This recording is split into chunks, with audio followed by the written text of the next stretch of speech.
What's going on in Iran further is Masih Alinejad. She's an Iranian American journalist and activist who's worked as a parliamentary journalist exposing corruption in Iran before leaving that country back in 2009. Thanks very much for being with us to help us understand these tumultuous events. So the protest started after the death of Mahsa Amini last month. In the time since, they've just continued to roll through that country thanks to the courage of young women across Iran. What's going on? How should Americans understand this? I think we have to be very clear that this is a revolution which led by women. And more than 100 people got killed, but still people are risking their lives. Teenagers, like the TikTok generation, taking to the street, facing guns and bullets, to make it clear to the rest of the world that this is just the beginning of the end. They want to say not only no to morality police, clearly Iranian people saying no to gender apartheid regime. You know, right now that I'm talking to you, Iranian regime actually provided drones, many drones, to attack Ukrainians, innocent Ukrainians right now.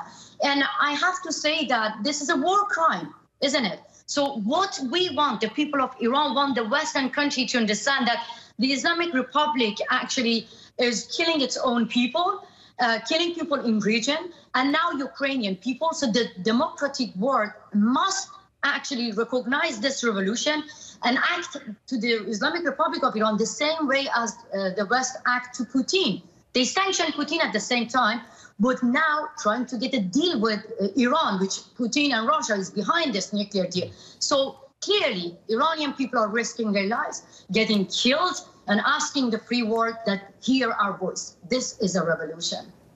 A revolution, and Masih, you say we're looking at the last days of the regime, but the regime has weathered these kinds of protests, large ones in 2009 and subsequently. Do you think this is different this time? Oh, totally, totally. Look, this is actually the first time that women are burning headscarves. Women shoulder to shoulder with men, burning one of the main symbols of religious dictatorship. Because compulsory hijab in Iran, it's not just a small piece of cloth. And it is the main pillar of Islamic Republic. That is why the regime got scared. The supreme leader of Iran, after 2 weeks of being silenced, he came on TV and he said that he was angry with the West and with me as well, comparing compulsory hijab to the Berlin Wall. Why?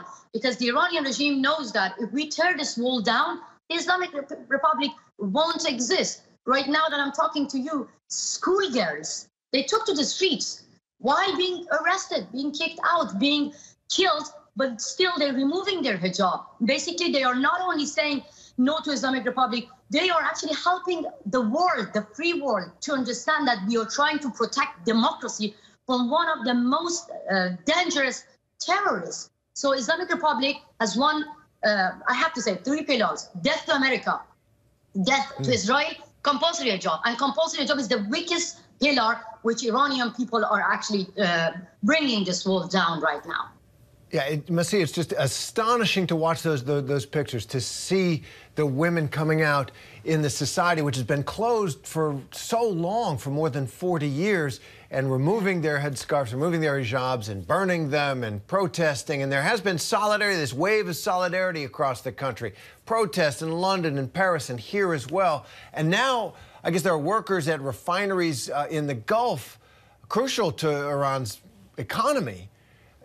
Exactly. Is that going to work? Look, of course. Actually, teachers came out and asked for national strike. Right after them, oil workers joined them. That is going to be a huge threat for the Islamic Republic economy. As I told you, Iranians, they're made up their mind. What we need here and what is missing here, the democratic country is not taking a strong action. I'm sure that you heard the UK government actually sanctioned morality police. Good step, but too late and too little. We need the democratic countries to recall their ambassadors and shut down all the embassies in the Western country while Iranian teenagers literally getting killed. 17-year-old, 18-year-old, 20-year-old. So that's the moment. This is a historical revolution. And that's the moment that democratic countries can take a strong action, stop negotiating with the murderers. And because you know that if the West keeps sending money, billions of dollars to the Islamic Republic, at the same time, they're going to empower Putin, they're going to empower Maduro, they're going to empower Khamenei, and they're going to empower the dictatorships around the world. This is actually missing now. I'm sure you mentioned about women are cutting their hair. This is beautiful, but we want the democratic countries, Western countries, to actually cut their ties with the Islamic Republic. And you've been advocating this both in Iran and here in the United States. I understand that in August there was a man arrested outside of your Brooklyn apartment. He had a loaded AK-47 assault rifle.